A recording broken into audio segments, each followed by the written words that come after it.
My top 3 Harry Styles songs: Love of My Life, Matilda, and Satellite. She's a Harry's house girl. I am. Viewer discretion is strongly advised. What you're about to hear was never meant to reach the public.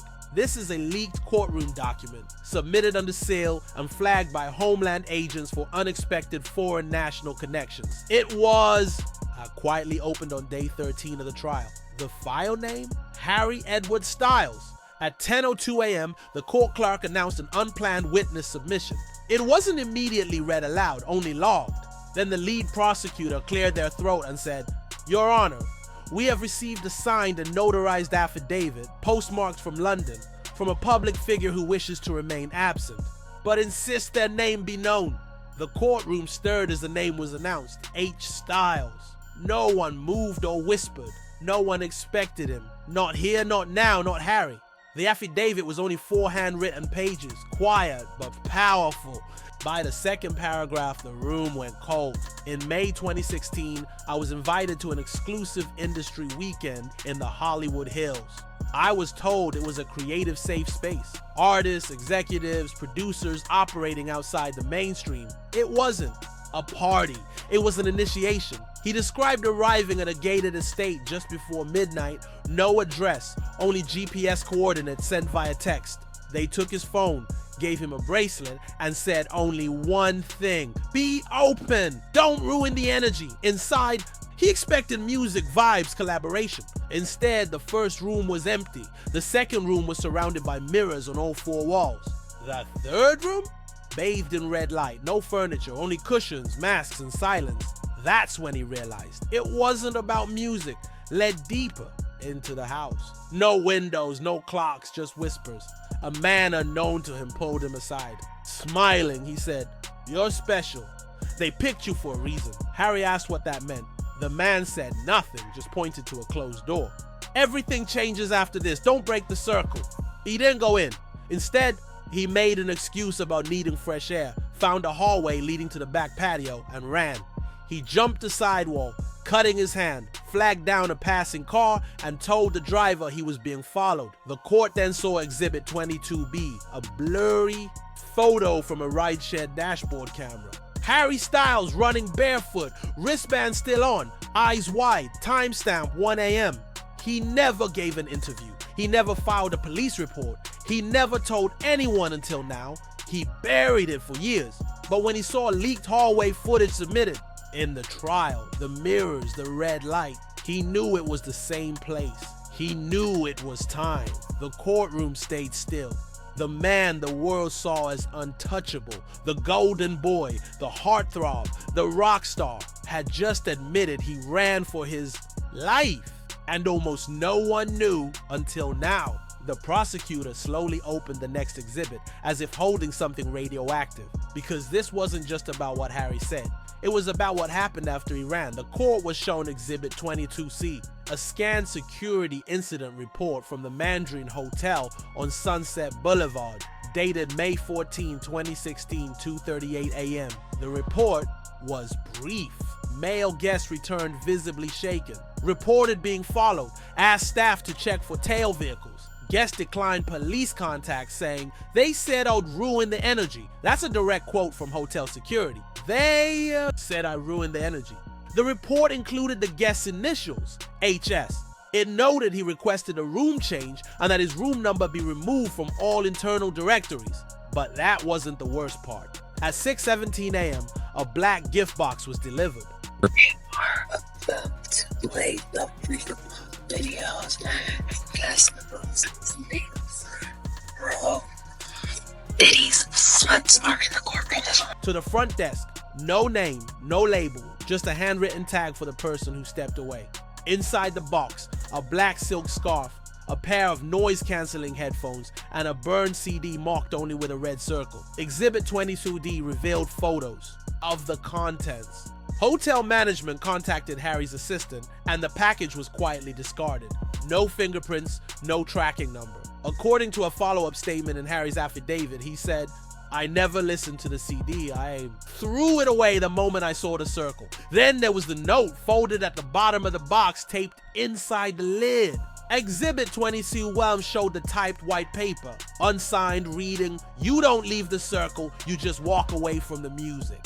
The prosecutor paused after reading and said firmly, "This wasn't a misunderstanding. This wasn't a creative mix-up. This was calculated intimidation." They added that Harry didn't fly home that day. Instead, he flew to another city, booked under an alias using a friend's passport, and stayed out of public view for nearly 3 weeks. When he reappeared, he offered no explanation, just smiled, waved, and returned to the studio like nothing had happened. But now, in 2025, with the Red Door footage resurfacing and sealed testimonies arriving from around the world, Harry finally spoke the quiet truth out loud. "I wasn't supposed to be there, but I was, and I saw enough to never forget." The prosecutor introduced the third segment, stating plainly, this next part wasn't meant to be found.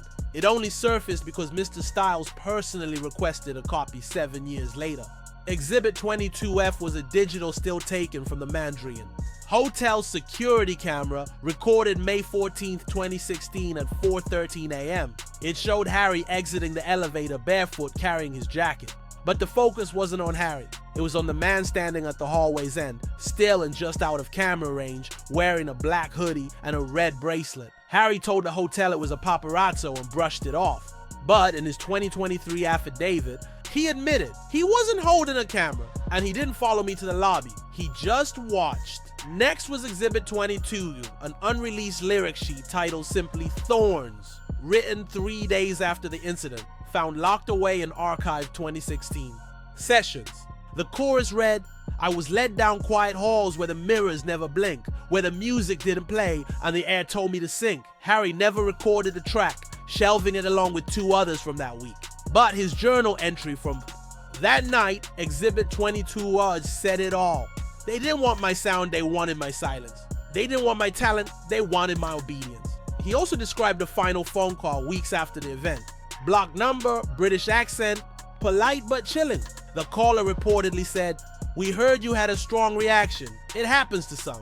Just know those kinds of memories tend to fade, especially for those who play ball."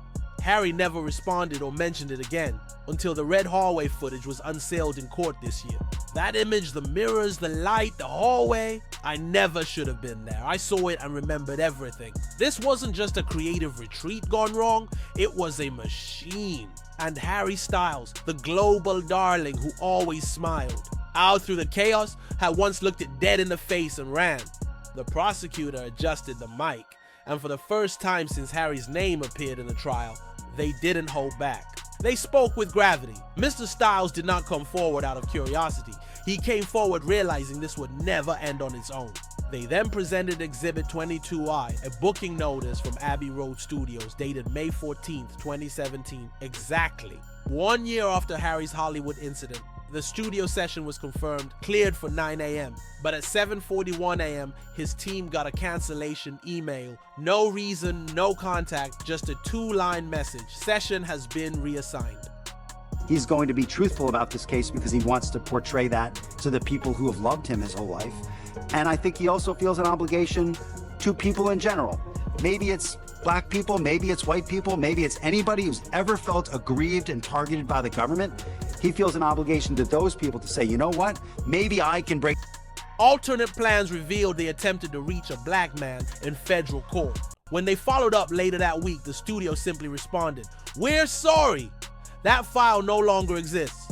That very night, a plain white box was hand-delivered to Harry's London residence by a courier in no uniform, with no return address and no card. Inside was a single vinyl record, a red candle, and a typewritten note reading, 1 year out, 1 foot still in. Exhibit 22J showed a photo of that note submitted by Harry's legal team, folded and refolded as if he'd opened it, read it, and kept rereading it. In his journal the next day he wrote, "This isn't fear. It's a warning. Someone wants me to know I'm still on the list, still expected, still unfinished." The prosecutor then presented Exhibit 22K, a direct quote from Harry's supplemental affidavit. "I used to think the scariest thing was what happened in that house, but I was wrong. The scariest thing was realizing it followed me home. Quietly, consistently, like it was waiting for me to blink. He never blinked. he stayed silent. But now, in a courtroom filled with stories almost too dark to believe, Harry's voice joined them. Soft, precise, and unflinching. You don't just walk away from something like that and go back to work. You walk away wondering who never made it out.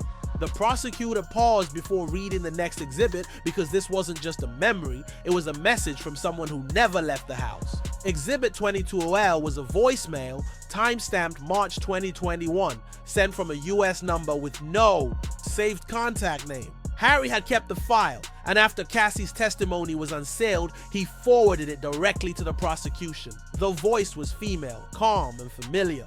The transcript was brief. "You remember me. I know you do. We never got to talk that night.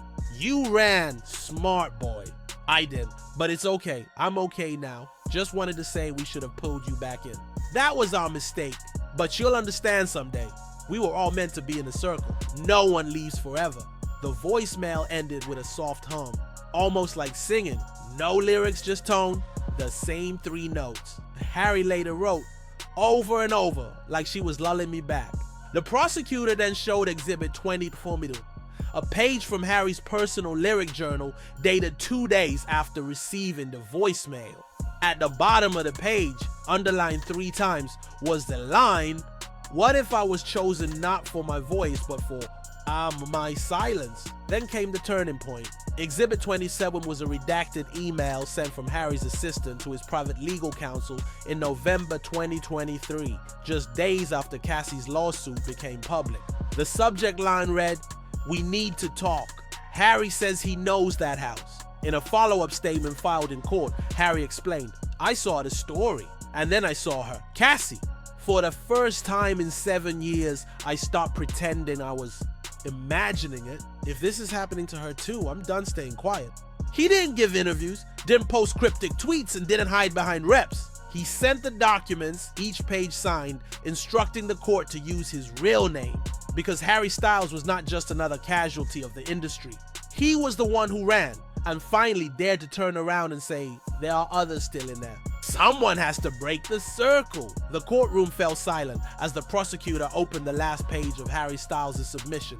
No exhibits left, no photos, no videos, just a single paragraph, handwritten in dark ink, titled Final Statement. The judge nodded once, and the clerk stood to read aloud.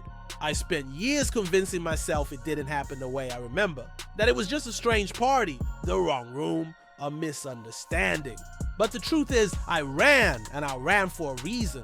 Because something about that place didn't just feel dark. It felt designed not for art, not for music, but for obedience."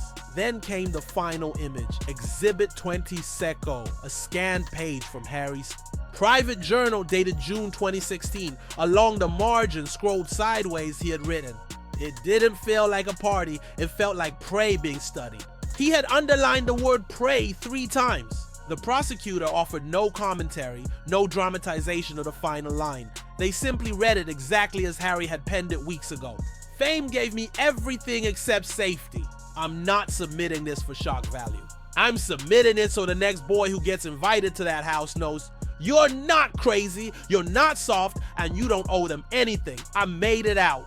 This is for the ones who didn't." Before dismissing the jury, the judge gave one final instruction. "Let the record reflect the witness's name shall remain visible. No redaction will occur.